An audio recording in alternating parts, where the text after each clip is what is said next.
Sawadee-kap. Hello and welcome to Daily Wisdom, Walking the Path with the Buddha. Today is our group learning program where we study the teachings of the Buddha using this book, Developing a Life Practice, The Path That Leads to Enlightenment, Volume 1.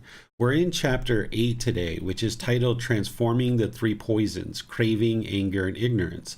This is where you're going to go from your understanding of what's causing the difficulties in the unenlightened mind from what you learned in the Four Noble Truths as craving, desire, attachment, and now you're going to expand on that and go deeper into it. Understanding craving, anger, and ignorance, these three poisons or these three unwholesome roots or these three fires. Then what the Buddha does as he goes deeper and deeper into multiple layers to help you understand the problems and the solutions to implement in order to move to the enlightened mind, he goes even deeper than the three poisons called the 10 fetters. These are all things that you would need to learn in your journey to enlightenment. These are what's called a taint or a pollution, and these are causing certain challenges and certain difficulties in one's mind. So today what I'm going to do is explain to you in a lot of detail what each one of these poisons are and how they manifest difficulties and challenges in your life and certain struggles that you encounter because of these poisons. And that way you can independently verify and see the truth that these poisons are indeed the truth and they exist in your mind. And then I'm going to help you to understand how to remedy them or provide the solutions to uproot these and get them out of the mind. And as you implement those solutions, that's where you'll actually see the benefits and the results, where the mind will move closer and closer to this enlightened mental state where the brightness or the radiance will start shining through as you are able to then experience more peace, calm, serenity, and contentedness with joy. So I'd like to welcome all of you, whether you're joining us for the first time or you've been joining regularly. As we go in class, you'll have an opportunity to ask questions. I'll pause at different times and open up to any questions that you guys would like to ask. If you're in Facebook, YouTube, or Zoom, you can put your questions into the comment section and our moderator will see that. If you are in Zoom, you have the added ability of electronically raising your hand, and you can just open up your mic and ask your question directly and any follow-up questions as well. So thank you all for being here. I appreciate that you're interested in learning the teachings of the Buddha. Let's move into talking about the three poisons, just kind of what they are in a real general sense before we go into talking about them in a bit more detail. So to understand what they are, there's some people who refer to these as the three poisons or the three unwholesome roots or the three fires. And depending on how they're being referred to, they might refer to the solutions a bit different. When we talk about them as the three poisons, we might say these are the antidotes. Or if we say, these are the three unwholesome roots, we might talk about the three wholesome roots as being the remedy or the solution. Or if we talk about the three fires, we might talk about extinguishing these fires. And these are the solutions or remedies that will extinguish these fires. They're also known as defilements, which is essentially a high-level description of this pollution in the unenlightened mind. So you'll hear different people refer to these in different ways, but it's all referring to the same thing. And you'll even see people refer to them in different ways and kind of label them differently. Because remember, we're translating from the Pali language over into English. I tend to use craving, anger, and ignorance in referring to these three poisons or three unwholesome roots or three fires. But some people might use greed, hatred, and delusion. And you might even hear some people refer to it as desire, ill will, or confusion or misunderstanding. Now, this craving, anger, and ignorance that we're going to talk about, this word ignorance, it tends to be a bit of a derogatory word nowadays. A Buddha, an enlightened being, isn't going to talk in a derogatory way. They're not going to talk down to people. So this word ignorance, even though we're using that to translate, what I tend to use is the unknowing of true reality. Because when we talk about this particular poison, you'll understand why I call it that, or this misunderstanding or confusion. Even though we're translating it in the one word as ignorance, don't think of it as a Buddha or an enlightened being would talk in a derogatory way. They're going to be very positive and uplifting. They're not going to talk down to people. But when you're describing and understanding this particular poison, you'll see why it's referred to as ignorance or confusion or misunderstanding. It explains why the unenlightened mind is experiencing what it experiences and how it makes decisions through these certain poisons, and because of making decisions through these poisons or unwholesome roots or fires, it leads to unwholesome results. Because craving, anger, and ignorance are the unwholesome roots, they produce unwholesome results in our life, or unwholesome karma. Remember, karma is cause and effect, or action and result, the results of your decision. Next week, we're going to be going into karma in a lot more detail in chapter 9.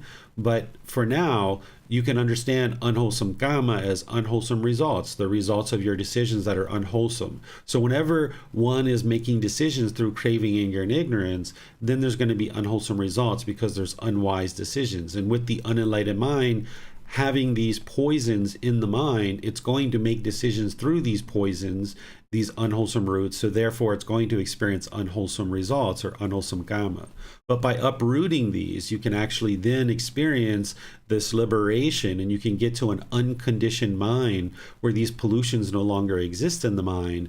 Therefore, you'll be making decisions through the wholesome roots, which we're going to talk about today.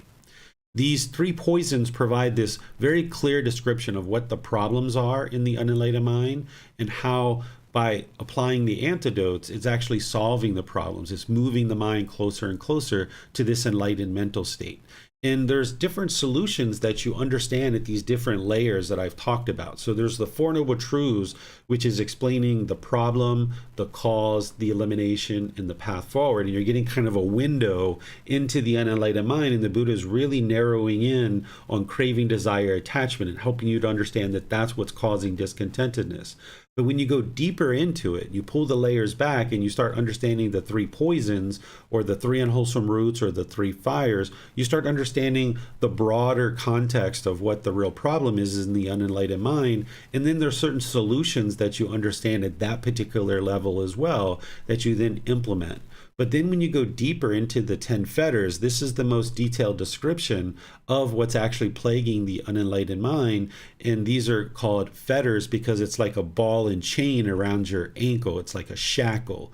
If you can think of, like, during the slave times, if there was a shackle and a chain and a ball on that was keeping you trapped into this life of being a slave, it's the same thing, that these 10 fetters are keeping you trapped in this cycle of rebirth in this unenlightened mind. So when you go deeper into and beyond the three poisons, you start opening up to understanding much deeper level of what's going on in the unenlightened mind. And there's solutions to implement at that level as well. And by understanding all three of these levels, the Four Noble Truths, the three poisons, and the 10 fetters, you get a full understanding of what's going on in the mind, and then how to remedy that and how to fix it. Without understanding the problems, you wouldn't be able to implement the solutions. So by understanding the problems, which we're going to be discussing today, with these three poisons, then you'll be able to see when those poisons are arising in the mind and they're causing complications in your life. With your mindfulness that you're developing in breathing mindfulness meditation, you'll be able to see when these poisons arise, and then you'll know what the solution is and how to antidote it. So all of these 10 fetters, they bubble up to the three poisons, or the three unwholesome roots, or the three fires. So these antidotes that you're going to learn about, they're often referred to as the three wholesome roots. And when decisions are made through these three wholesome roots, you're going to be experiencing wholesome results, or wholesome karma.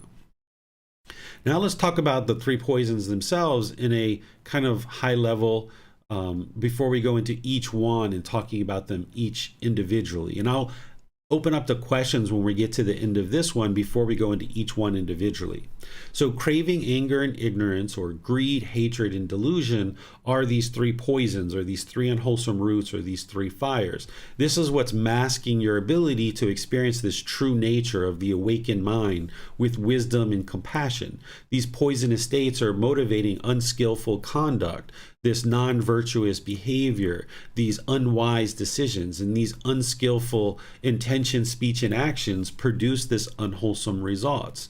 And as you transform and remedy or antidote these three poisons or three unwholesome roots or three fires, that's where you'll experience this brightness and this radiance or this peace and joy of the enlightened mind. As long as the mind has this pollution in the mind, you're going to experience discontentedness, and you're going to experience a lack of focus or concentration or clarity of mind. So you can uproot this poison and clear it out of the mind. And as you do, then your mind's going to experience more and more peacefulness and more joy.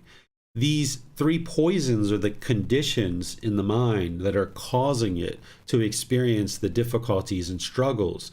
But when you train your mind and you purify the mind and you uproot these conditions out of the mind, now the mind is unconditioned. There's no conditions in the mind that are causing it to experience discontentedness. It'll be unconditioned or purified. And that's what the enlightened mind is experiencing. But there's certain tools and certain techniques that you need to learn in order to uproot this pollution out of the mind. And as you do, and you're getting more and more of this pollution out of the mind, that's where you see the results. So through this gradual training and gradual practice, you experience this gradual progress. And part of that training is understanding what the true problems are in the mind, what those remedies are, and then implementing those so that you can then see the results for yourself. So this first poison of craving, or some people refer to it as greed, this refers to the selfishness, the desire, the attachment, that craving, that longing, the yearning, the grasping for contentedness or satisfaction outside of yourself. That mental longing and strong eagerness, chasing after the objects of your affection, thinking that the next new shiny object waiting around the corner is going to provide some kind of lasting satisfaction. So the mind chases and chases and chases and chases. And if it gets what it wants, it gets pleasant feelings like happiness, excitement, elation, thrill, euphoria, things like that. And if you don't get what you want, that craving is not fulfilled, you were chasing, and then you don't get the objects of your affection, then the mind moves to these painful feelings of anger, sadness, frustration, irritation, annoyance, guilt, shame, fear, stress, anxiety, and other discontent feelings like this. So as long as the mind has this craving where it's longing and yearning, it's going to get shaken up. And oftentimes, as I mentioned, when you get the objects of your affection, you're going to get these pleasant feelings. And when you don't get what you want, the mind then moves to this anger or this hatred or this ill will, where there's this hostility or aggression, where the mind is bitter and harsh towards others. And then people might choose to leave your life because of that. So what tends to happen when the anger arises is the unenlightened mind falsely understands what the real problem is. The mind tends to think that you are making me angry, or you're blaming other people. This situation is annoying me, or you are making me frustrated. So with aversion, the mind is uncomfortable with those painful feelings, and it thinks that the way to solve it is to push this person out of your life. And the mind thinks that that's what's going to solve the problem. So it's repulsed. It repulses people and these unpleasant people and circumstances. It tries to push it away, thinking that that's going to solve the problem. But it doesn't, because you just get angry or frustrated about something else. Or you will become bitter and harsh or aggressive or hostile towards somebody, and then they'll choose to leave out of your life. Or when you're experiencing those painful feelings, you might try to put your expectations on somebody, or try to control that person and try to get them to do the things that you want them to do. And because of that, somebody feels pressured into doing what you want them to do, and then they also might choose to leave out of your life. So in this situation, as long as there's craving, there's going to be these discontent feelings. The mind's going to ultimately move to anger at some point and either push people away, or going to be bitter and harsh and aggressive towards someone who chooses to leave. Or you might try to put your expectations on someone, like your partner, or your children, your coworkers, your friends, your family, and then they feel uncomfortable being around you because of these expectations that you're putting on them. And then the reason why all of this is occurring is because of the third poison, or the third unwholesome root, or this third fire called ignorance or delusion. This refers to the confusion or the misperception, the unknowing or the wrong views and misunderstanding of reality, that the world around us seems like it needs to be our way. The mind wants things to be our way. So because of this unknowing of true reality, this lack of wisdom, the mind oftentimes experiences this dullness or this lethargic condition because it's chasing with craving. If it gets what it wants, it gets those pleasant feelings. If it doesn't get what it wants, it gets these painful feelings. It moves into this anger. It becomes hostile. It becomes to the point where it's looking out at the world as individuals or enemies. And now we're, constantly trying to develop strategies about how to get back at somebody or to show somebody that we're more important than they are, or we're more powerful than they are. It's because of this ignorance or this unknowing of true reality. The mind is falsely understanding, it's misunderstanding, it has this confusion about what true reality is, and it misunderstands. It thinks that other people are causing you to be angry. The unenlightened mind doesn't realize that it's causing itself to be angry. It's this craving, it's this anger, and this ignorance, which is really plaguing the mind and burdening it. And this is why it can oftentimes become dull or lethargic or unmotivated or unenthusiastic, because the mind is going around chasing, and the mind is just preoccupied and so busy trying to figure out what's going on and really struggling and having difficulties in the world. Not because somebody is a bad person, that just because there's a lack of wisdom in the mind, there's this unknowing of true reality or this misunderstanding. So this is what the three poisons or the three unwholesome roots or three fires are from a high level. And after the questions, I'm going to go into describing each one of them individually in a lot more detail and explaining examples of how these manifest and arise in your life and the struggles and challenges that you might experience because of these. And then we're going to talk about the solutions of each one of these. But let me just pause here and see if you guys have any questions at this point before we move further. You can put that into Facebook, YouTube, or Zoom in the comment section, or in Zoom, you can electronically raise your hand and ask any questions that you like. There are no questions at the moment, sir. Okay, so let's go on to talking about craving. Craving is the first poison to understand. It's ignorance that all of these poisons exist, but let's talk about craving first, because this kind of shows you a bit of the life cycle of what's really happening in the mind. What craving or greed or desire or attachment is this burning desire, this never-ending thirst, where the mind is yearning and longing, wanting the objects of its affection, thinking that these external things are going to provide some kind of lasting satisfaction or some kind of lasting fulfillment, or the mind thinks that this is what it's going to take for me to feel whole or complete. This is where the mind almost sometimes becomes obsessive, and it chases after the objects of its affection with this mental longing and strong eagerness. Sometimes it's chasing an unattainable goal. So in some situations where the mind might be bored or lonely, experiencing boredom or loneliness, someone might think, well, if I just have a boyfriend or if I just have a girlfriend, that's what I need. That'll solve my problems. Or if you want more money, if I just get more money, let me get more money. And the mind chases, it chases after this boyfriend or girlfriend, or it chases after the money, or it chases after that new pair of shoes or the new job. And it thinks that this external thing is going to provide some kind of lasting satisfaction. So the mind will chase and chase and chase and chase. And maybe you think that you would like to have $30,000 a year in a salary. And you chase and chase and chase and chase that, and then you get it, and the craving is fulfilled. So the mind experiences this happiness, this excitement, and that exists in the mind for some period of time, whether it's a couple of weeks or a few months or maybe a year or so. But at some point, that $30,000 isn't enough anymore. And the mind wants more. It wants $50,000. And now the mind chases and chases and chases.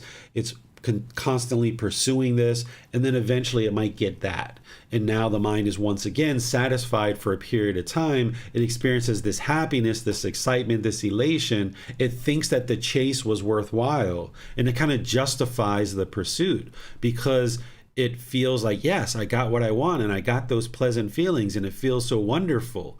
And now the mind experiences that 50,000, and now that happiness starts to fade. So now the mind wants the 70 or 80 or 90 or 100,000. It just keeps wanting more and more and more and thinking that this is what's going to provide some kind of lasting satisfaction. But this is that never-ending thirst, that unquenchable thirst, thinking that this external thing is going to provide some kind of lasting satisfaction.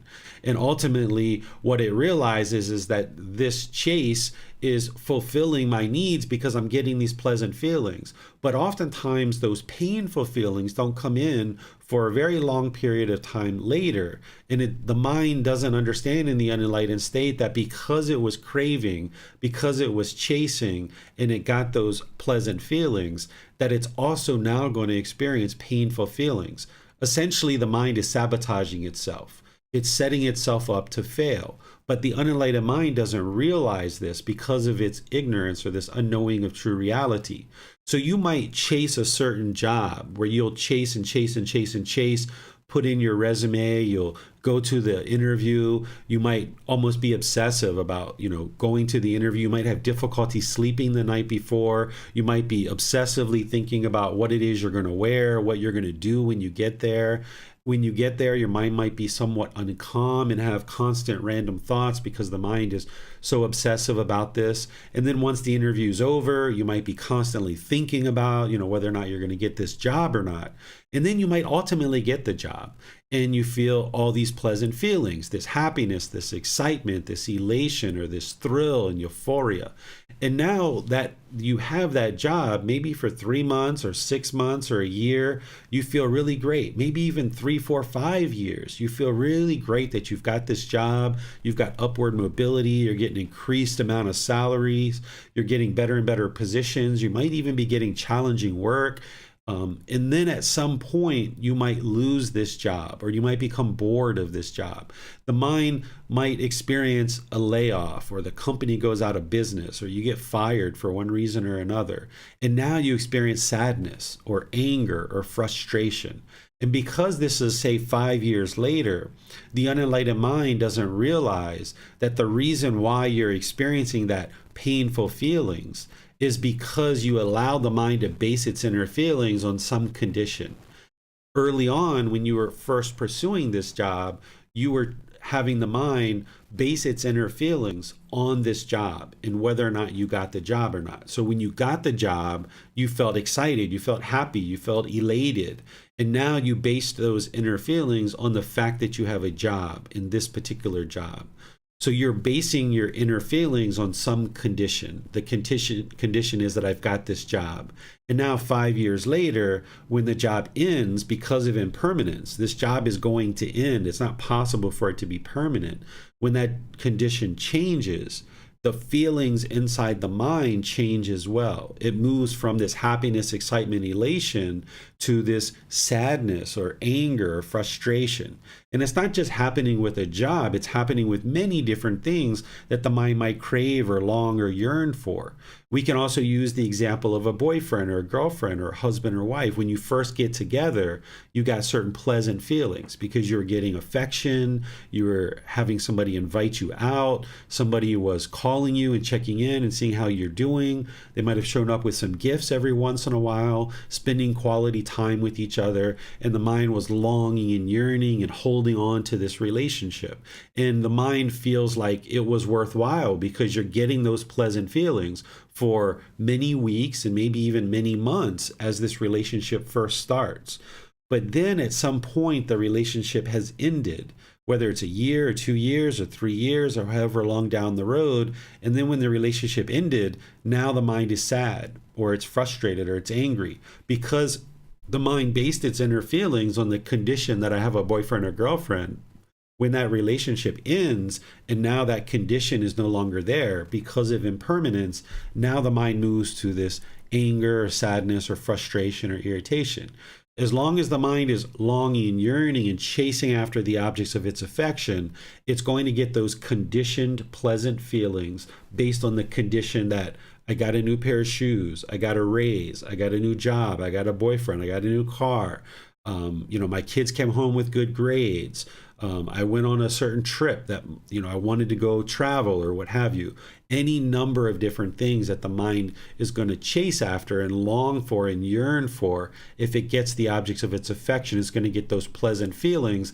And it's feeling and mistakenly understanding that, yes, this was a worthwhile pursuit because I got what I wanted. It's almost like a drug. It's almost like the mind's chasing cocaine, or it's chasing heroin or crystal meth. If it gets what it wants, it gets those pleasant feelings. If it doesn't get what it wants, it gets painful feelings.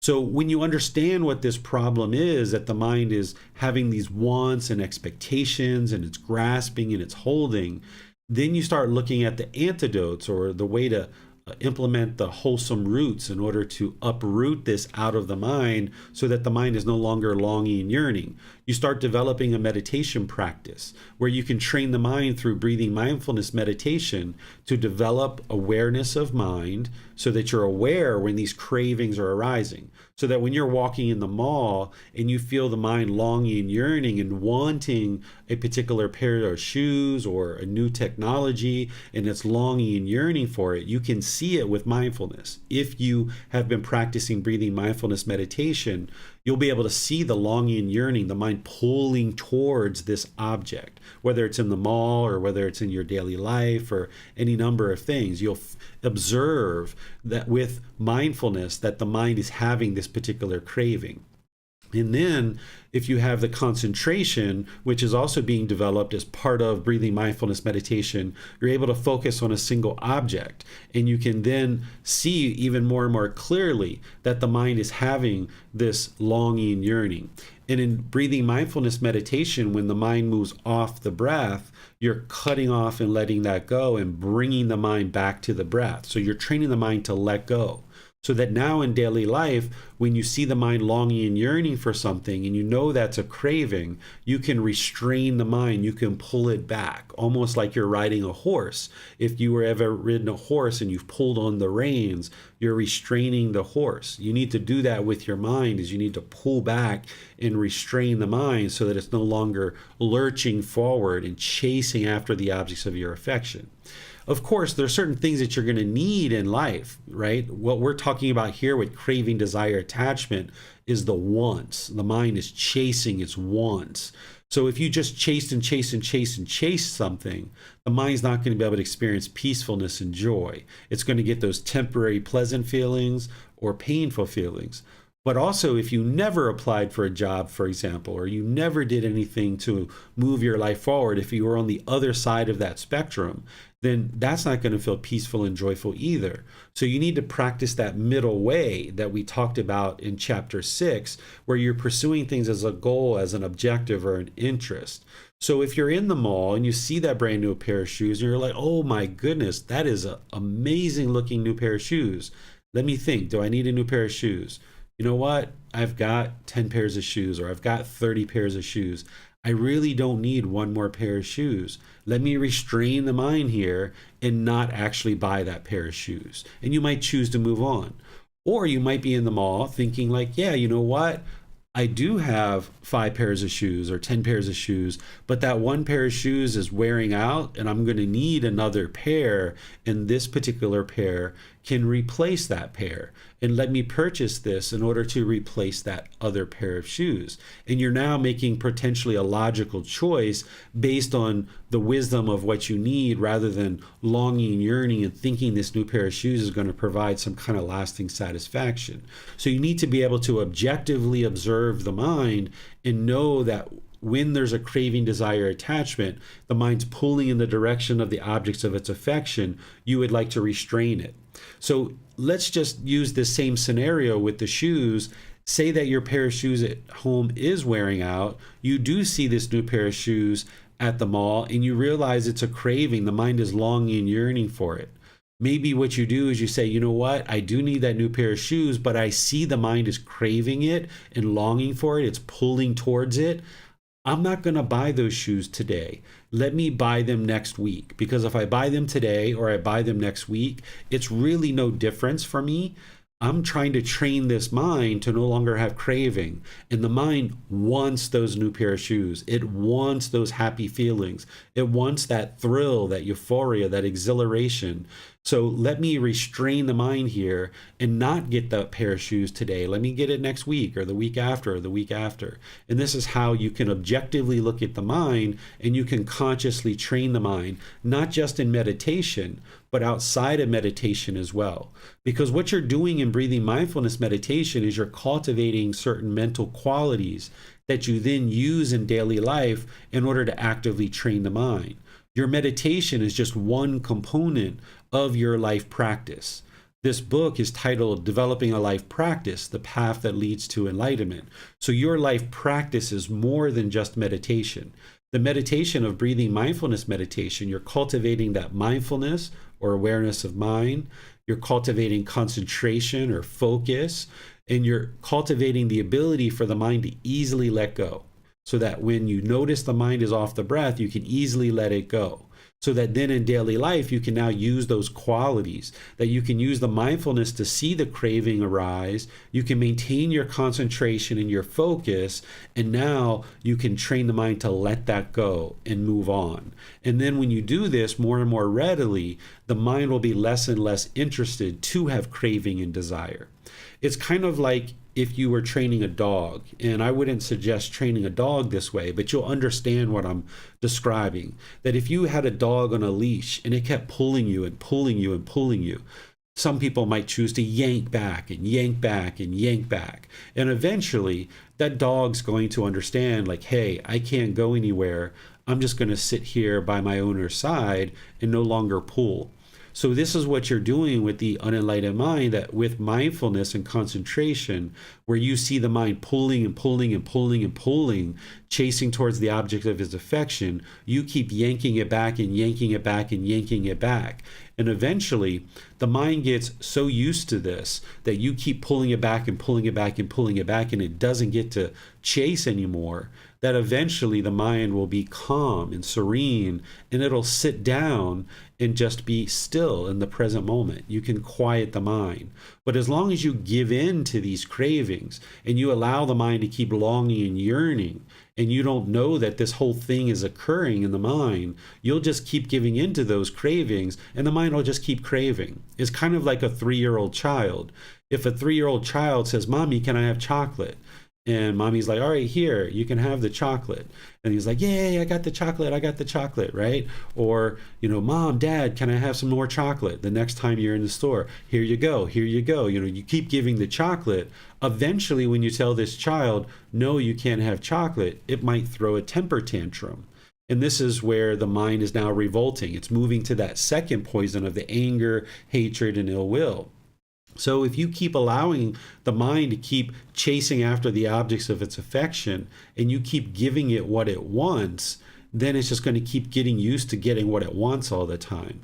So where you observe with mindfulness that the mind is longing and yearning, chasing after the objects of its affection, you restrain the mind with those qualities that you've built in breathing mindfulness meditation, and you don't give it what it wants. You train the mind that it's not going to always get what it wants. And if it experiences some sadness or frustration or irritation or agitation in that situation because you didn't buy the new pair of shoes, for example, then okay, now you need to learn how to cut that off and let it go. But if you keep giving in to the mind, then sometimes people get into massive amounts of debt, because chasing after the objects of your affection and continuing to pay for things over and over and over again, the mind can oftentimes get into a massive amount of debt, which really plagues you and burdens you.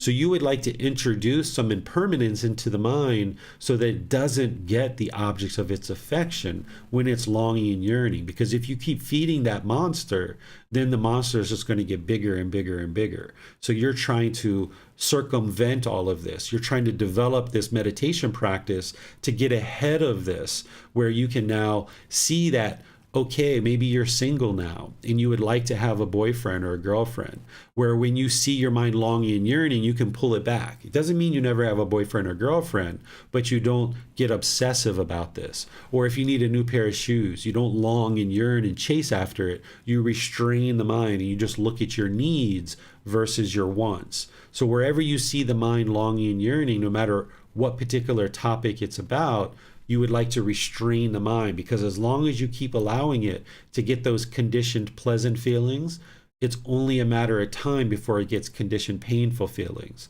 So the way to get away from the discontentedness and eliminate it is to get ahead of the curve and see the cravings earlier and earlier, restrain the mind and don't allow it to get those conditioned pleasant feelings. Therefore, you won't experience the conditioned painful feelings. And eventually, once your mind is unconditioned, the mind will just always be joyful. With the unenlightened mind having craving, there are certain conditions or certain expectations the mind needs to have met. And when those are met, then you can be happy. I need this, I need this, I need this, I need this, I need this, I need this, and then I will be happy. But that whole huge list just keeps growing and it gets more and more massive. So therefore, your ability to be happy becomes more and more narrow. It becomes fewer and fewer situations where you might experience happiness. So when you get rid of these conditions, when you get rid of craving, desire, attachment, and you uncondition the mind, you uproot this condition of craving out of the mind with breathing, mindfulness, meditation. And the next thing that I'm going to talk about is generosity. When you uproot that out of the mind, now the mind is unconditioned. You can be joyful just walking in the mall, talking to your friends. You don't have to buy something. You don't have to get that new pair of shoes. You can just be by yourself and walk in the mall and just look around and wow, it's really beautiful here. Look at all these colors. Look at all these people. Wow, it's quite amazing. This is interesting. Or, hey, there's nobody here in the mall. This is interesting too. I'm just walking in the mall. It's quite peaceful here. There's nobody here. So you can train the mind to be peaceful, calm, serene, and content with joy in any and all situations, because the mind is no longer longing, yearning for any particular thing. So when you get those out of the way, the mind can reside peaceful and joyful no matter what's happening. So it's breathing, mindfulness, meditation that's going to give you the qualities of mind to be able to implement those in daily life, where you see the mind longing, yearning, you can pull it back and you can restrain it. Then the second thing is to practice generosity. When there's craving in the mind oftentimes becomes very selfish. It becomes very self-centered. It holds on to things, wanting the objects of its affection. So when you make a certain amount of money, you hold on to it. Or you buy certain clothes, you hold on to it. It's my clothes. It's my shoes. It's my car. It's my house. It's my pen. It's my book. It's my computer. It's my phone. Mine, mine, mine, mine, mine, mine, mine. So the mind oftentimes becomes very selfish with craving, desire, attachment. It clings and holds on to things. So what you're doing with generosity is you're training the mind to let go once again, not only in breathing mindfulness meditation, but with this practice of generosity where you're giving and you're sharing more than is strictly required in any one given situation. Your time, your effort, your energy, and your resources. You find ways to share. And once again, you need to do that from the middle way. Whereas if you were craving to share and you shared unlimitless amount of things, then you wouldn't have potentially the basic necessities that you need in order to sustain your life. But if you never shared and you were selfish and you held on to things very tightly, this isn't going to lead to liberation or freedom of strong feelings in the mind.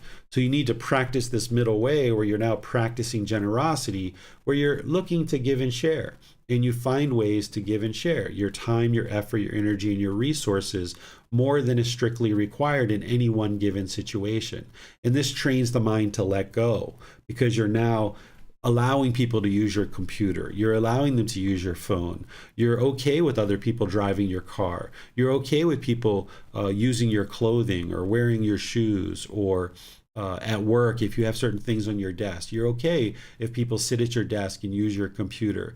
You're okay with these kind of things because you give and you share. You open a bag of potato chips and you might offer it to the people around you. You're looking for ways to train the mind that this isn't yours. It doesn't belong to you. None of this stuff around you is truly yours. It doesn't truly belong to you. It's almost like you're renting it and like you're a landlord. Even if you own your house, you're truly just renting it. You're truly just there for the time being. Your existence in that house is impermanent. It doesn't belong to you. Same thing like the car that you drive. Even if you don't owe any money on it at all and you paid it all in cash, you actually don't own that car because it's not permanent. You're going to eventually need to let that car go. So if you can train the mind to practice generosity in all these given situations with your time, your effort, your energy, and your resources, giving and sharing and letting other people use the things that you have or just give away certain things that you have, then the mind can be trained to let go.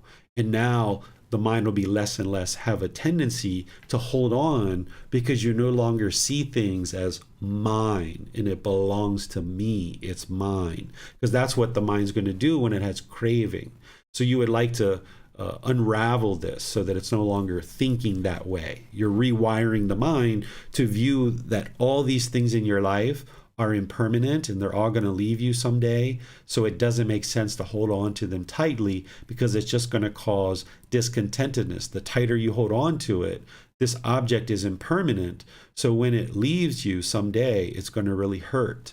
So it's better to give and share, let other people use the things that you have or give away the things that you have in certain situations so that the mind isn't craving permanence and holding on to it.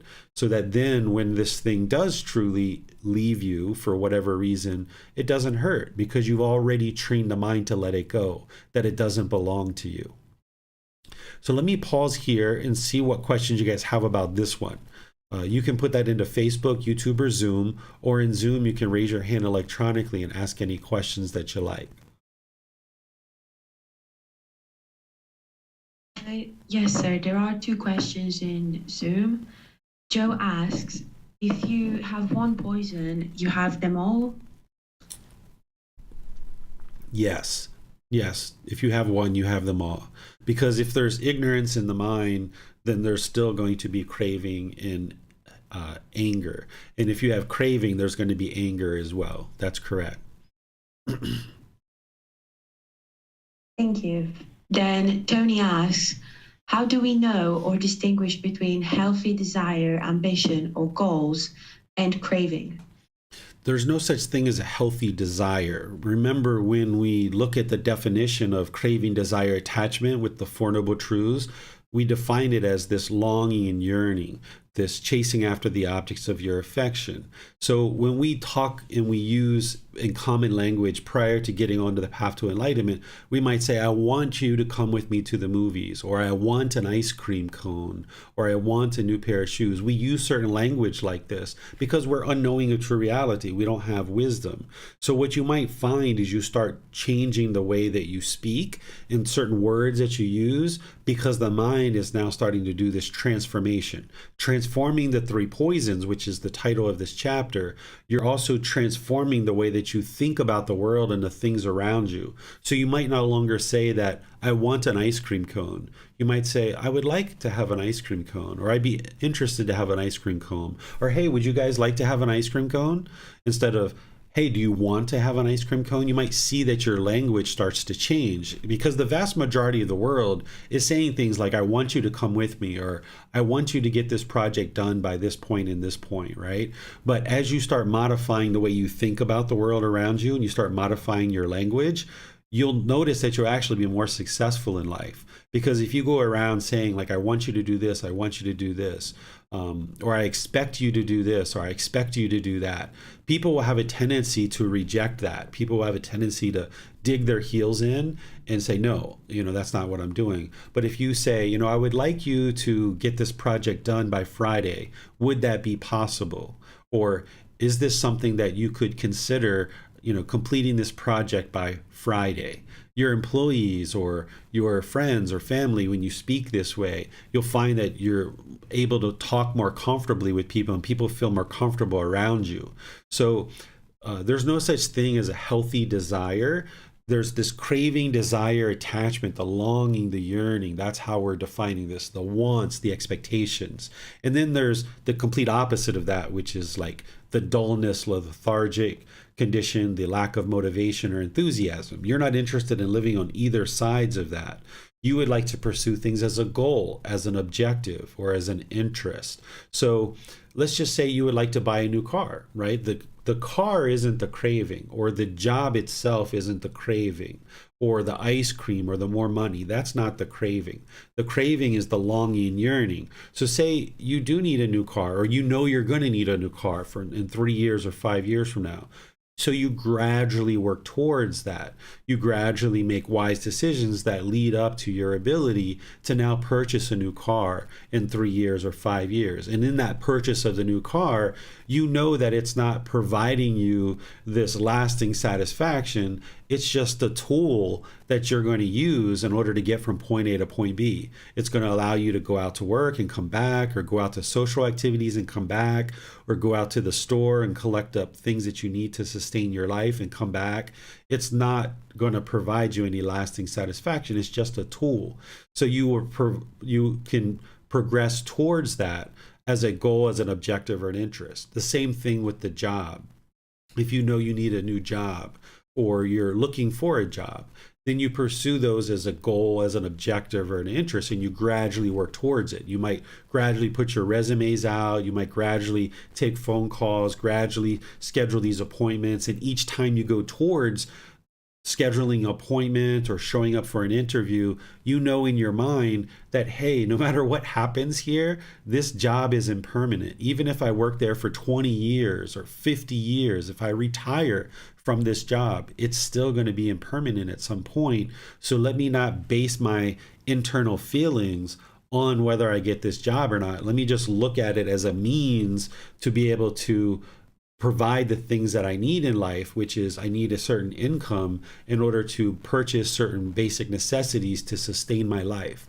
But when the mind has craving and longing and yearning, it thinks this job is going to complete me, or this boyfriend or girlfriend is going to complete me. They're going to make me feel whole. Or, this new pair of shoes is going to provide this fulfillment or this satisfaction that I can only get from this new pair of shoes. That's what the craving, desire, attachment is going to want to tell you in the mind. But when you understand that that's the problem, then you can pursue things as a goal, as an objective or interest, and understand that there's no such thing as a wholesome desire or a good desire. But you can pursue things as a goal, as an objective or an interest. I'll use this example since we're talking about the teachings of the Buddha to help you see this a bit, is that during Gautama Buddha's lifetime, when he awoke to enlightenment, he knew that he would like to share his teachings with the entire world. But that wouldn't happen during his lifetime because he only had 45 years and the right environment and the right criteria didn't exist during his lifetime to be able to share his teachings worldwide. So for 45 years, he gradually shared his teachings, and he, one person at a time, or 5 people at a time, or 100 people at a time, or 20 people at a time. He just gradually shared his teachings into the world. And here we are 2,500 years later, still talking about his teachings. He was very successful at what he did because he gradually did it. Whereas if he was craving and longing and yearning, and he could only be happy if 100 people were in his class, that means when 20 people showed up, he would be frustrated. He would be angry. He would be irritated and annoyed. And that would come through in his intentions, his speech, and his actions. But when you train your mind to not have these expectations and these cravings, you can be just as content teaching 100 people as you can teaching one person. Or if you show up and there's no students there in your class, then you can be perfectly content and joyful to go home as well. That, okay, there's nobody here, let me just go home. But if you have a craving, if you have a desire, if you have attachment, if you have expectations or wants, now your mind can only be happy if your wants are fulfilled. So by getting rid of those craving, desire, attachments, the wants, the desires, the expectations, your mind can get to a point where you're fulfilled and you're joyful regardless of what's happening around you. And you can see these different examples because in the unenlightened mind, what we tend to only know is we tend to only know to pursue things out of craving, desire, attachment. Because that's what we've pretty much been doing our entire life until we get to the path to enlightenment and we start understanding it and we start practicing it closely. That pretty much everything we've ever done has been based in craving, desire, attachment. We don't know how to pursue things as a goal, as an objective or interest gradually. All we know is to chase and chase and chase and chase and chase, almost like a predator chasing a prey. So part of what you're doing here by understanding this and then training your mind is you're also getting used to learning how to progress towards things patiently as a goal, as an objective or interest. And the mind may not like this when it first starts doing it, but the more you do it this way and you see that you never experience discontentedness because you're pursuing things as a goal rather than as a craving, you'll tend to like it a whole lot more because you never experience any discontentedness and you're much more successful pursuing things as a goal, objective, or interest patiently, gradually, rather than chase. Because in that chase, we tend to make unwise decisions because we're just trying to hurry up and get to the happy feelings. We're just trying to hurry up and get to that euphoria, that exhilaration. So we just chase and we make a lot of rapid decisions, which ultimately are oftentimes unwise decisions. And we're just trying to get to the end of this pursuit because we think there the mind can finally rest and it can finally be satisfied, but it's not. Because then those feelings wear off and you're off for another chase. So when you learn how to not chase, but just pursue things gradually, then you'll start to understand what this feels like and you'll get more and more experiences of pursuing things as a goal, being successful with that, and then you're not discontent because of it. So therefore, your mind can just reside in this peaceful and joyful mental state, and then you'll just learn how to do more and more things in that way. Thank you, teacher. There are no more questions at the moment. Okay, so let's go on to the next one, which is anger, hatred, and some people refer to it as ill will. We'll talk about this one in detail, and then we'll talk about the solutions or the antidotes or the wholesome roots. So with that craving in the mind, as long as there's craving there, there's going to be those pleasant feelings, and then there's going to be these painful feelings. The mind is basing its inner feelings on some condition. And when the mind gets what it wants, it gets those conditioned pleasant feelings, the happiness, excitement, elation. But because it's based on a condition, it's only a matter of time before that condition changes. Because of impermanence, now the condition changes and the mind ends up in this anger, this hatred, this ill will. And this is where the mind tries to avoid its unpleasantness. It tries to look at other people as being the problem. It almost creates enemies in the world, thinking that this person is an enemy because they don't agree with me, or I didn't get my cravings satisfied. I didn't get what I wanted in this situation. So therefore, these painful feelings that I'm experiencing, it's because of that person. It's because of that situation. But in reality, it's because you didn't get what you wanted. You didn't get the craving fulfilled, but the mind is not understanding that because of that ignorance. It's thinking that this anger and hatred and ill will that's arising is because of this other person. So the mind resists and denies and tries to avoid these unpleasant feelings and circumstances and people. And because of this, the mind is pushing its inner feelings away. It's trying to push people away, almost viewing them like an internal enemy. The mind essentially wants to be in this pleasant, comfortable, and satisfying state all the time. And it doesn't realize that it can't do that as long as it's basing it on craving.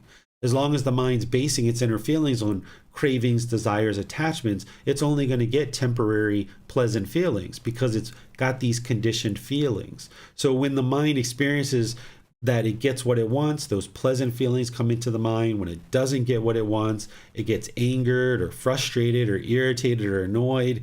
And now, because of this false reality that it has in the mind, it falsely thinks that this other person is causing that. So it will push that person away. That's the aversion. And it creates this conflict or almost these enemies in the world around us.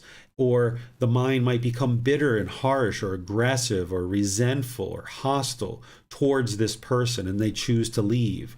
Or there's certain expectations that you put on that person and then the person chooses to leave out of your life. So as long as there's craving in the mind, it's only a matter of time before there's some kind of anger, hatred, ill will, which is on one side of the spectrum of that anger, hatred, ill will. But then there's these lesser versions. There's the frustration, there's the irritation, there's the annoyance, there's the agitation.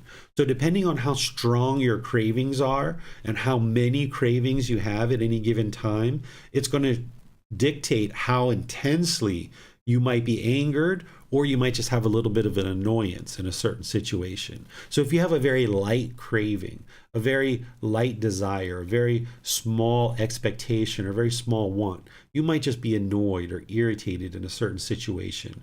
But if you're holding on to something really tightly and you have an extensive amount of craving, your mind's going to go up into that anger and hatred a lot quicker, and it's going to be more profound when the mind gets there. And that's where the mind then becomes unskillful in your moral conduct. Your intentions, your speech, and your actions become bitter and harsh towards people. And as long as the mind is doing this, you can't reside with all beings harmoniously. There's going to be some people that you get along with, and there's going to be some people that you hate and you can't spend time with. And the more cravings you have, the more expectations, the more wants that you have, the number of people you can spend time with is going to get smaller and smaller and smaller and smaller, because people have to meet your expectations in order for you to be comfortable to be with them.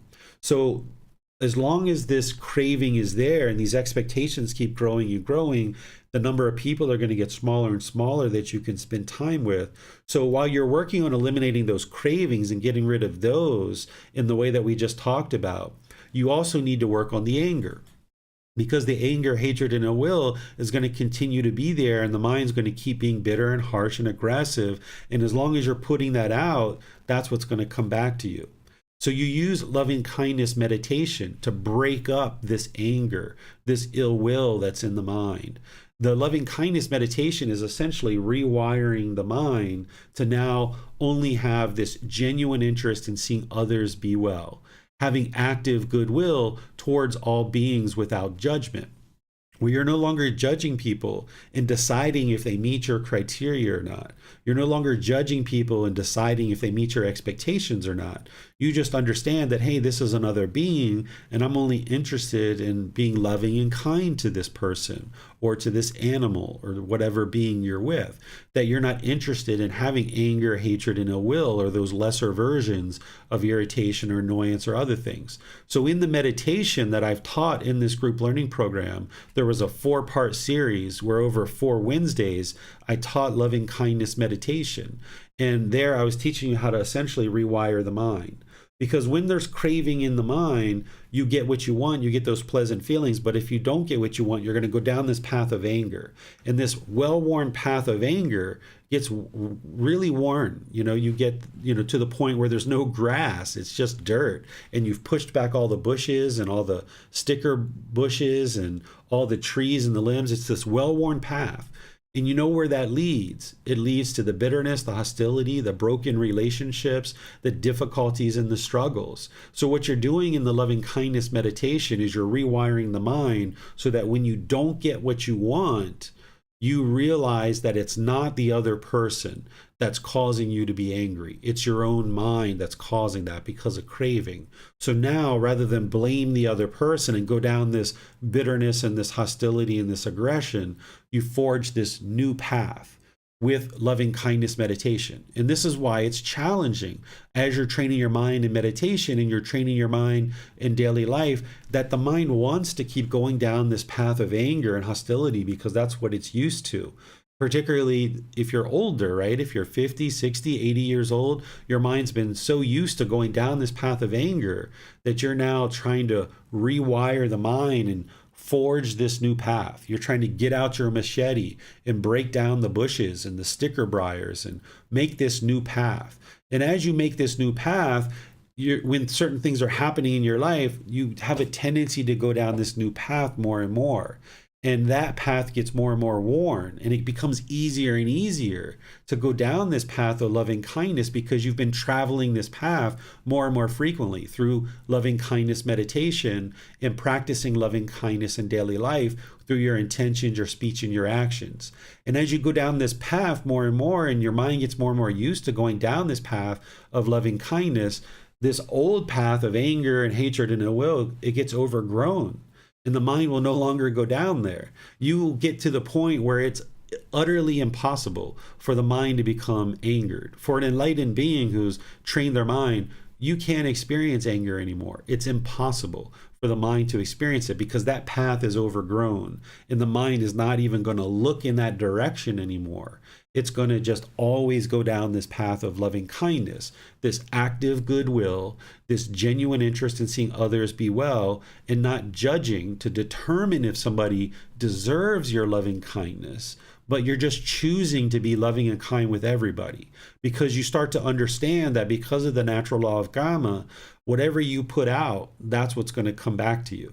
So if you put out anger, hostility, and aggression, and that's what you have been doing in the past, then you've got people in your life that are putting that stuff back on you.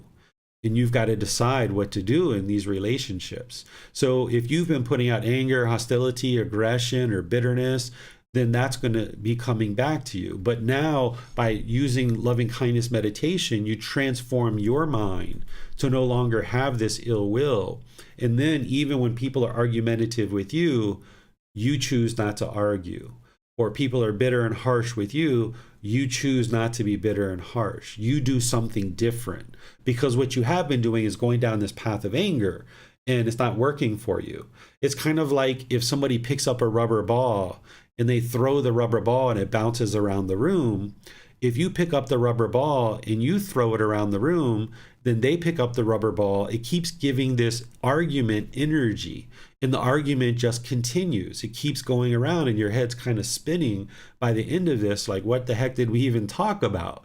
And now there's this hostility and this aggression, and there's these painful feelings as a result of this argument.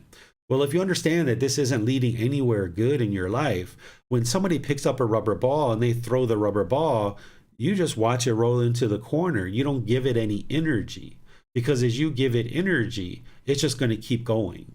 And you're just going to keep having this rubber ball bouncing around. So you need to learn how to no longer be argumentative. And what you might find is that as you're doing loving kindness meditation and you're then practicing loving kindness in daily life through your intentions, your speech, and your actions, being polite, kind, friendly, and respectful, you might find that there are certain relationships that you have in life right now that you're going to choose to move on from. That there's too much bitterness, there's too much hostility on your side and or the other person's side, and you're not committed enough to this relationship, and it's just better to let it go and just move on. And then there's relationships that you're committed to, that you've been bitter and harsh in, and they're bitter and harsh, and you're decided that you're going to work this out, and you're going to sort this out, and you're going to make it better through focusing on your own mind first and training your own mind first. And you're going to work at getting this relationship in a better and better place. And then there's a third type of relationship, which are completely brand new relationships that you haven't even made yet. You haven't even met those people yet. But from this point forward, you'll meet new people in your life. And now you'll only be loving and kind around those people. And you won't have craving, desire, attachment. And now you can have a very fulfilling relationship because you're not putting expectations on those people. You're not requiring certain things of them in order for you to be loving and kind to them. You can just be loving and kind to them all the time. And then you'll just choose to associate with people who are polite, kind, friendly, and respectful, because that's a basic need in a relationship. When you want somebody to be polite, kind, friendly, respectful, and then they're not, you'll get angry because you're craving it, you're longing for it, you're yearning for it. But when you just practice being polite, kind, friendly, and respectful, and you look for that in your relationships, when you know that you have that in a relationship, you can build a really nice relationship with this person. But in certain situations where you see that they're not loving and kind, you might choose to move on from the relationship, realizing that it doesn't have the basic needs of politeness, kindness, friendliness, and respect.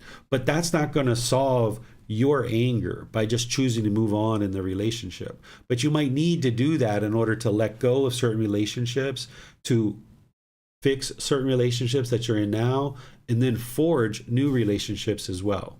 So this is what you'll most likely see that you will do as part of this path to enlightenment. And you'll be able to do that when you're practicing loving kindness meditation, because now with the rewiring of the mind by doing these affirmations in the mind during the loving kindness meditation, then you go off into the world and you are more loving and kind. So I'll just give you an example of this from my life, that when I was growing up, I had a lot of difficulties with my mother. We had certain difficulties all through my childhood. I had a lot of resentment and anger and hostility towards her, even into my early adulthood. And I realized this, and I realized that I had this difficulty, and I started doing loving kindness meditation as part of my practice. So for a really long time, I included mom in my loving kindness meditation. And prior to that, whenever we would come together, it would blow up and, we'd have all kinds of problems. But now, in transforming my mind, I would come together with mom. I could be loving and kind. She was sometimes not loving and kind, but when she did that, I would just go away. So we might come together, we might spend some time together over a course of a few months, and everything was going great.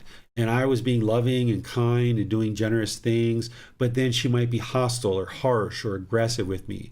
And I might say in the past, I might have been harsh and aggressive and bitter with her back. And then it just blows up and the relationship falls apart. But then I started being more committed to this relationship and working it out. And where I would see that she might be bitter and harsh to me, I might just say something polite or kind and say, mom, I would prefer not to talk to you like that. Our relationship is more important to me than talking to you like that. I'm going to go away for a little while and let you kind of think about what you're talking about so that we can be more loving and kind with each other. Where she didn't experience that from me before. Before, when she was bitter and harsh with me, I would just be bitter and harsh back. Where now I started doing something different. So it was like this log jam before, and I started pulling out these logs of anger and hatred and ill will. And as I did, everything started to shift. And we got to a point by the time that she died that we were both loving and kind with each other. We didn't have any problems in our relationship whatsoever. But it required me to work on my own mind first so that I could be better in this relationship. So there were certain relationships that I let go of. There were certain relationships that I fixed and that I resolved. And then there were new relationships, tons of new relationships that you forged, that now you're only practicing loving kindness and non-attachment. And you can have harmonious relationships with anybody and everybody because you don't have any expectations of them. You don't want anything from them.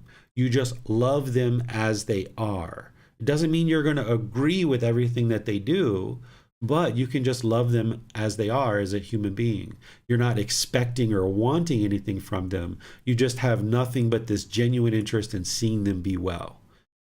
So let me pause here and see what questions you guys have about anger, hatred, and ill will, this loving kindness meditation that you're practicing on a consistent, ongoing basis, and then moving those qualities of mind into your practice of daily life, that you're being loving and kind in your intentions, your speech, and your actions by being polite, kind, friendly, and respectful. And that eightfold path that we talked about back in chapter 5, where we discussed the moral conduct and we discussed the right intentions, right speech, and right actions, that's where the Buddha is helping you to understand this natural law of Gotama in the best way for you to function in the world.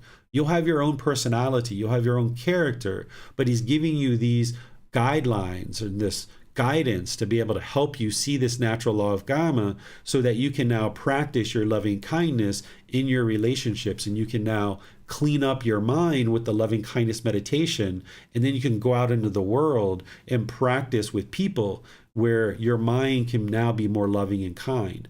Understanding that just because you're being loving kind today doesn't mean everyone else is going to be loving and kind to you. It's not like a snap of a finger, because you've made some unwise decisions in the past, and that stuff is going to come back to you. So if you've been harsh or aggressive or hostile with your life partner, or your children, or your parents, or your brothers and sisters, Just because you choose to be loving and kind now doesn't mean that they're going to immediately change, right? So there's this gradual change that you need to do.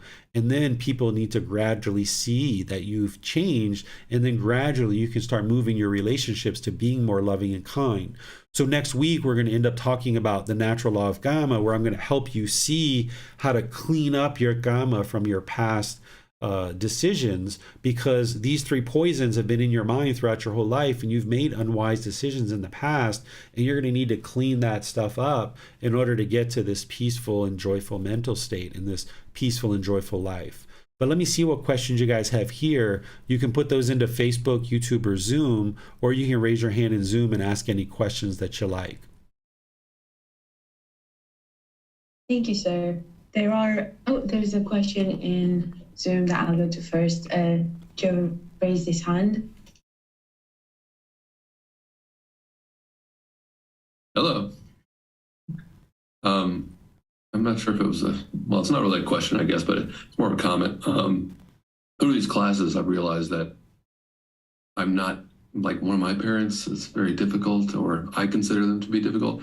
I guess the classes have made me realize that I'm not yet ready to have a relationship with them, or I'm not prepared, or I don't have the right way of thinking to engage in a relationship at this point. So, just for anybody else out there, you just might have to step away, like David just said.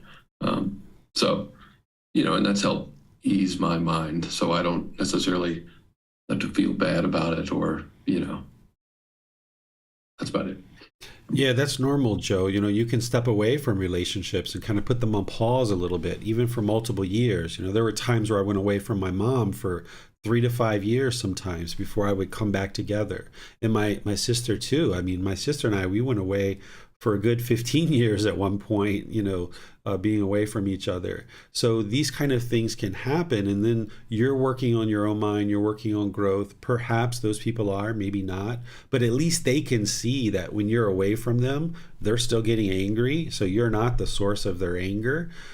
So this is common, and yeah, you don't have to feel guilty. You don't have to feel shameful, but working on your own mind and kind of consolidating the number of people that you spend time with is actually really wise. And then once you've done the work on your own mind, because now you've got more time to do that because there's less relationships involved, then you can expand back out. I call this the bow tie, that when we're young and we're wide open, we don't have much wisdom. When we're young, we have all these different friends. And then as we age, the number of people we spend time with becomes less and less and less because we have so many more expectations. And then eventually we get into the path to enlightenment, which is the knot of the bow tie. And we do this work on our own mind. And then as we emerge from that, we expand back out like a bow tie. And then you'll be in a better place to be able to do that. If your mind's not in a good place right now to be able to have certain relationships, it would just be the same missteps and the same challenges and difficulties and struggles that you've experienced in the past. But oftentimes the best way to be committed to a relationship is to sometimes step away from it, do the work that you need on your own mind, and then when you get back involved in any particular relationship, whether it's family or friends or what have you, you'll be in a better state of mind. You'll have the tools that you need to now be able to clear up the relationship because you've first done the work on your own mind, and now you can clear up your relationship with anybody that you're struggling with, that you're committed to having a relationship with.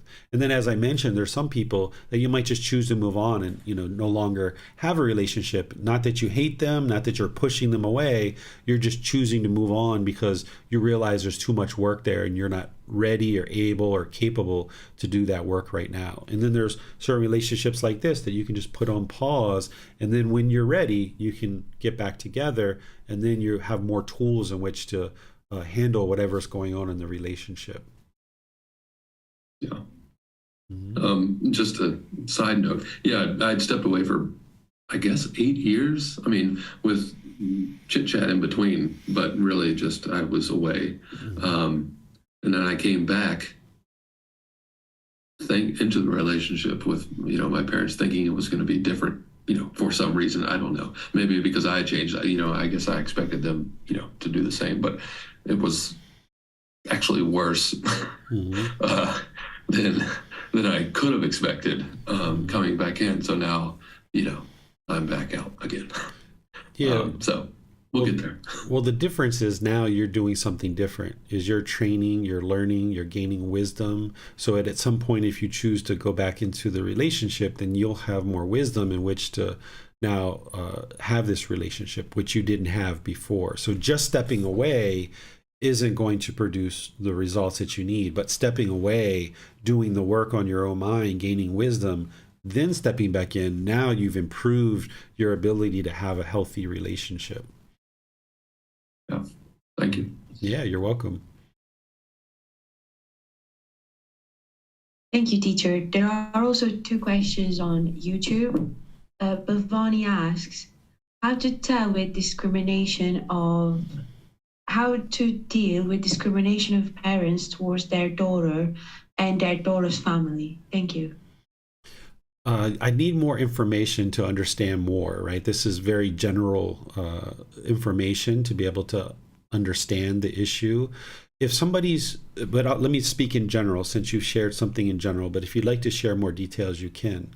But in general, if somebody is going to be discriminatory, there's a certain amount of anger or hatred or frustration or irritation there. That's their choice. That's what they're choosing to do. Your job on the path to enlightenment isn't to change other people. It's to work on your own mind. So if other people are choosing to be bitter or harsh or aggressive or hostile, you can choose to move on and not be in the relationship and do the work on your own mind. And as we were just talking, there might be a relationship that you let go of entirely and you move on, or you might decide that you're committed to this relationship and you just need to step away for a period of time and work on your own mind. But your job at this point isn't to change other people. Even when I was doing the work that I was doing and I would come back with my mom and she was bitter and harsh, I wouldn't have said that I was trying to change her, but I was trying to help her see that the relationship was important to me, and that was more important than me being hostile and aggressive and harsh the way I had done in the past. And I'm choosing to step away. Because when I chose to do that, she could choose to not do work and she could choose to not become more friendly and more polite and more kind with me. And then when we come back together, it could have went back and forth, and perhaps by the end of her life, we would have never, had a cordial conversation. But when we stepped away, she did some work because I gave her a few words to kind of help her along the way as I explained to her, like, hey, this is really important to me that we have a good, healthy relationship, and I'm not interested in being argumentative with you anymore. So I'm going to just step away and give you some time to think about this. And I would sometimes go away for a few months or a few years or something like that. So in this situation, just hearing some very basic things that you're sharing, just keep in mind that your goal isn't to change the other person. You need to do the work on your own mind first. And that's what's going to get you to liberation. And then once you've gained wisdom, if you come back into the relationship, you'll be better able to address whatever it is you need to address, because your parents aren't going to function the way that you expect them to function. My dad left when I was in the stomach of my mom, and I didn't meet him until I was 20 years old. And then when I did meet him, of course, I had all these expectations and I wanted certain things from him. And then I got to a point where I decided, what, I don't want anything from him. And then I was able to gain my peace. And then even now, we don't really talk to each other very much, hardly at all, because there hasn't been a relationship there our whole life. So even though he doesn't have any interest in reaching out and having a relationship with me, my mind can be completely peaceful and completely joyful because I don't want anything. I'm not craving, I'm not attached. But if you're attached to your parents and you want them to be a certain way, and they're treating you or their daughter a certain way that you don't agree with, then you're going to be angry. So you need to let go of your craving, and you need to arise your loving kindness towards your parents, no longer having expectations, and then just choosing how much time you spend with them at what particular times in your life.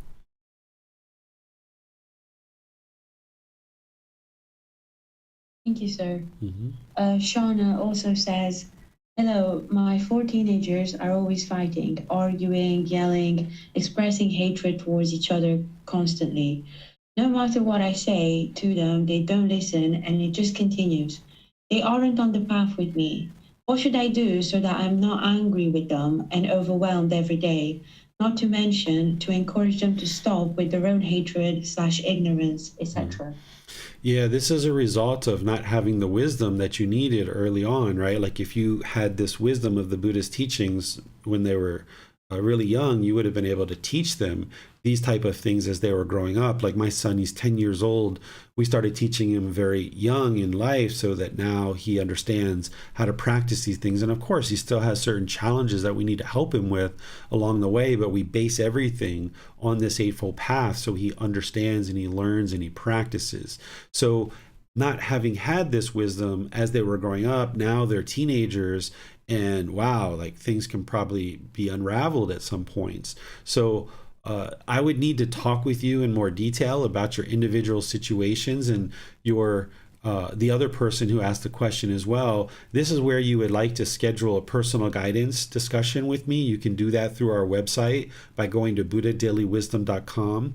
And from there, there's links that you can schedule a personal discussion with me, and we can talk about the intricacies of what the ages of the children are, what kinds of things are you seeing, what kinds of things have you taught them, and have you tried before? Because it's not going to be just saying one thing to them and then boom, everything's fixed. It's going to be gradual training, gradual practice, and gradual progress. It's going to be consistent, ongoing training of your own mind and consistent, ongoing training for them. So they're teenagers, so you might still be able to help them. And even if you don't, there's definitely things that you can do for your own mind. But to be able to help you with that, it's going to need an in-depth conversation for me to understand and then start helping you with it. And then there's going to need to be regular conversations that as you learn things, you implement it. There's a little bit of changes. You learn something, you implement it. There's a little bit of changes. And it's a gradual, continuous, consistent improvements. Because there's not just one thing that you can say that's going to instantly change all of this, because this has all been underway for many years. Thank you, sir. There are no more questions. Okay, so let's look at the third poison, which is the ignorance or the unknowing of true reality, this delusion that I mentioned at the beginning of class. This is the way that the mind has this wrong understanding or wrong views of reality, where we are talking like the unenlightened mind, not understanding craving. It thinks that other people are causing you to be angry. This is because of the ignorance. That craving and anger only exist in the mind because of this ignorance or this unknowing of true reality, where the mind has misperceptions about how the world works. It has this inability to understand things as they truly are. It has these perceptual distortions or these misperceptions, this misunderstanding or this confusion about reality. So in the unenlightened state, because the mind just doesn't understand what it doesn't understand, it lacks wisdom, it continues to experience the same problems over and over and over and over and over again, because it hasn't cultivated the wisdom to understand what craving is and what the antidotes are. It doesn't understand the anger and how it's manifesting and causing problems in your life, and it doesn't understand what the antidotes are there. And this is all happening because of its ignorance or its unknowing of true reality. So the way to fix this is through wisdom, through investigating the teachings that you learn, you reflect, and you practice the teachings of Gautama Buddha. And this is what allows you to accumulate wisdom and acquire wisdom. This is why when students first start studying with me, I teach them to not believe anything that I say, that you should never believe anything I say. You should never believe anything you see in a book written about Gautama Buddha's teachings. You should never believe any of these teachings. You just learn them, you reflect on them to independently verify them, and then you practice them. And this is what gets you to wisdom. You can't fix the mind and get to enlightenment. You can't fix your family situations and your struggles with your teenagers or your life partners or your coworkers or your friends or your parents. without wisdom. You need wisdom. The whole reason why these problems are occurring to begin with is because of the lack of wisdom, the ignorance, the unknowing of true reality. If you didn't have this ignorance or unknowing of true reality, the craving wouldn't exist and the anger wouldn't exist. Therefore, you would have completely fulfilling relationships. Everything would be peaceful in your life. Everything would be joyful in your life because the mind would be enlightened. But because the mind lacks wisdom, it has this confusion or this misunderstanding, it has this lack of wisdom. The mind doesn't have what it needs on board in order to now have fulfilling relationships because of this unknowing of true reality. So you need to eliminate the beliefs that you have, certain opinions, certain views that you have. If your mind experiences discontentedness, it's because of this ignorance. So that means your mind is holding on to certain things that are actually false and inaccurate. And there's certain things that you've learned that are beneficial and that are the truth. But there's certain things that your mind has that aren't true. Your mind's holding on to them. But because of the ego, and the mind thinks that it's so vindicated, it's so right, it's so arrogant sometimes. The mind becomes boastful and thinking that you know more than other people in the world. Because of that ego, that arrogance, that pride, that boastfulness, the mind holds on to its false beliefs, its misperceptions, its false opinions about how the world functions around you. And now, as long as you hold on to that stuff, the mind can't get to wisdom because it thinks it already knows. So it's almost like blocking new wisdom from coming into the mind. So when the mind starts eliminating the arrogance or the conceit, which is one of those fetters that you learn about in the 10 fetters, you knock down that by seeking guidance with a teacher. That by reaching out to a teacher and asking for help and realizing that, hey, you don't know what you don't know. You're not a bad person, right?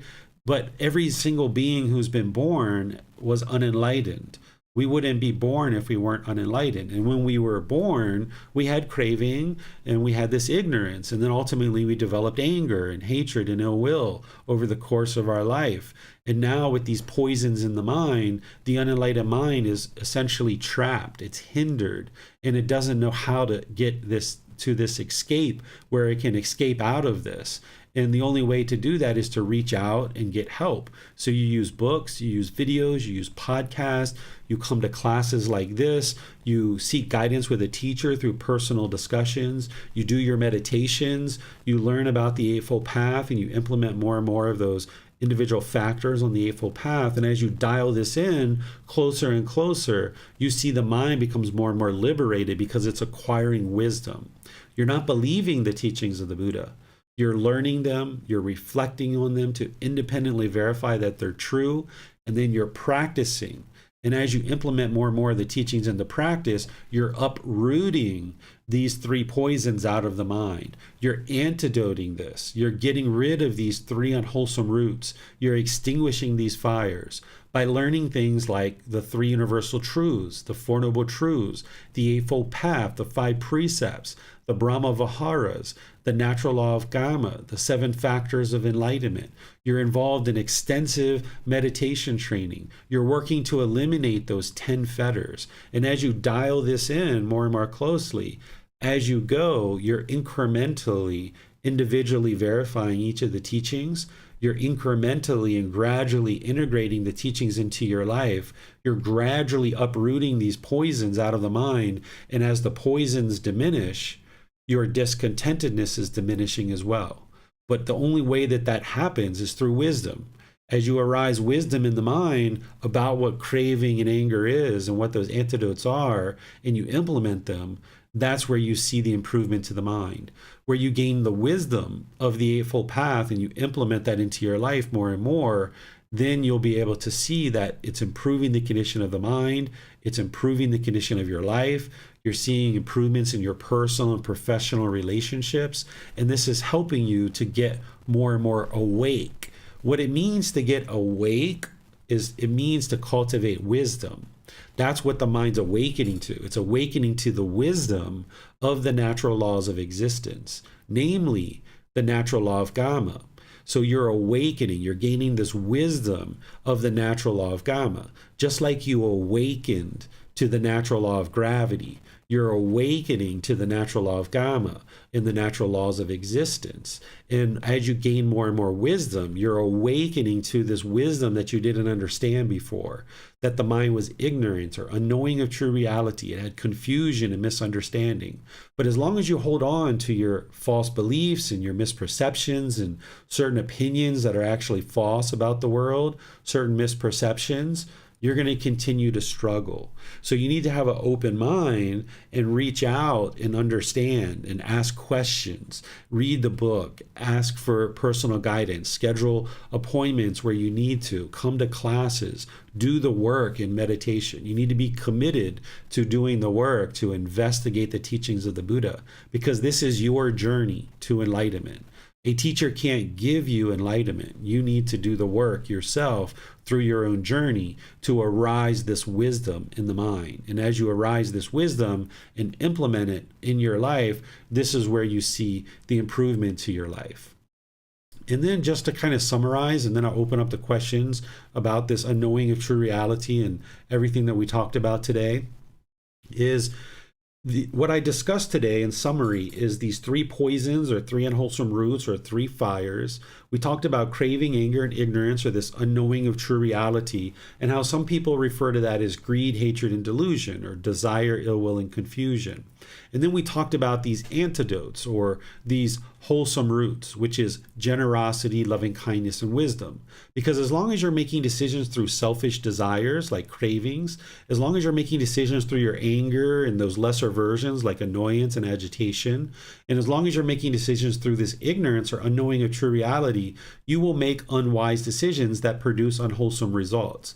But when you arise generosity, loving kindness, and wisdom in the mind, now you'll make decisions through those. That now you'll learn how to be generous, you'll learn how to be loving and kind, you'll learn how to have this wisdom and cultivate this wisdom. And now with you having transformed your mind, you will make wiser and wiser decisions that lead to wholesome outcomes. But as long as the mind is plagued with these poisons, you're going to be making selfish decisions, you're going to be making decisions through anger, you're going to be making decisions through ignorance and unknowing of true reality. And the only way for you to antidote that is to reach out for help through classes, books, videos, podcasts, personal guidance discussions, things like that. Now you learn how to arise generosity, loving kindness, and wisdom. Because in these classes, I can teach the teachings to a certain level of detail, and then it's a matter of meeting with you privately as you choose to reach out for help and apply it to a specific situation.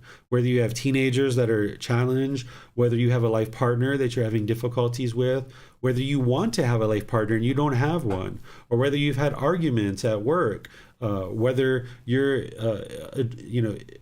experiencing certain difficulties or struggles in your relationships with your parents or your siblings or other people in your life, you'll need to learn how to relate these teachings to your specific situation, so that then I can show you exactly how to apply the Eightfold Path or these other things that you need to learn in order to apply it in your life. And as you arise more and more generosity, loving kindness, and wisdom, you'll be eliminating and eradicating these three unwholesome roots, making decisions through the wholesome roots. And now, slowly but surely, discontentedness will gradually diminish. And then eventually, when all of this is uprooted out of the mind, you'll experience long-term, 1 year, 2 years, 3 years. You haven't been angry at all. You haven't even been annoyed. Even the slightest little irritation isn't in the mind anymore. And you can see that occurring gradually as you're uprooting this more and more. The mind can move to this enlightened mental state where it's no longer experiencing any struggles or difficulties, but you have the wisdom that you need in order to conduct your life in a very harmonious way with all beings.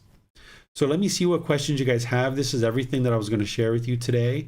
You can put that into Facebook, YouTube, or Zoom, or you can electronically raise your hand in Zoom and I'll ask any questions that you like, or I'll answer any questions that you like. There are no questions at the moment, sir. Okay, so I guess what I'll do then is just in class here by reminding you of what we're going to be teaching in the next classes. So in next Sunday's class, we're going to be in chapter 9, which is titled, What is Gama and How Does It Affect Me? some people refer to this as karma, which is the Sanskrit version, and the Pali language, which is the original source language that the Buddhist teachings are in, it's called Kama. Kamma. So people who study the original source teachings of the Buddha will tend to use this word Kama instead of karma. And this isn't punishment and rewards. It's not a mystical, magical thing. I'm going to demystify this natural law of Kama for you to help you understand what it is. We're going to talk about wholesome Kama and unwholesome Kama. We're going to talk about new Kama and old Kama, because you're going to need to know these 4 types of Kama in order to be able to move the mind to enlightenment. Because as I mentioned, what you're awakening to is the wisdom of the natural law of Kama, and you need to understand it in more detail. So on next Sunday, I will help you to understand this inside and out, and really helping you to get an understanding of what these 4 different types of Kama are. Then on Wednesday, we're going to start our rotating series of breathing mindfulness meditation and loving kindness meditation. You can attend live, or you can attend by the replay, because it's recorded in Facebook, YouTube, and on our podcast, where now we're going to come together in order to do breathing mindfulness meditation, loving kindness meditation, back and forth. Where the first part of this group learning program, I did a 4-part series on breathing mindfulness meditation, a 4-part series on loving kindness meditation, and then I did a 4-part series on Buddhist chanting. So now we've moved through those, and now for the rest of the group learning program, I'm just going to be rotating between breathing mindfulness meditation and loving kindness meditation. And this is a time for you to come together. You can encourage, support, and motivate each other by coming together live to do meditation together. And then I open up to any and all questions that you like. It's kind of like a miscellaneous question day. Whereas if you'd like to talk about anything and anything, you can ask those questions, and I'll be sure that I answer those questions for you. Where you have really detailed questions about your personal life and certain things that you need help, you can ask those in an open class, and there's kind of more time in a class like Wednesday to kind of dive into those kind of things. But oftentimes it's better to talk privately, because then I can ask you a bunch of questions and get familiar with the situation before I help you with certain teachings of the Buddha to be able to help you with that. And if you're online, you can schedule these through our website at buddhadailywisdom.com. If you're here in Chiang Mai, you can just reach out to me and we can meet either at the temple or somewhere else, and I can help you face to face to be able to provide you any personal guidance. But it's up to you to decide to seek that guidance. So thank you all for joining for today's class. Remember, we've got Sunday classes and Wednesday classes, and then on Saturday we have the Pali Canon and English study group that you're always welcome to join for that if you'd like as well. So thank you. Have a very lovely and wonderful rest of your day. We'll see you in the future. Take care. Sawadee krap.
Thank you again for watching.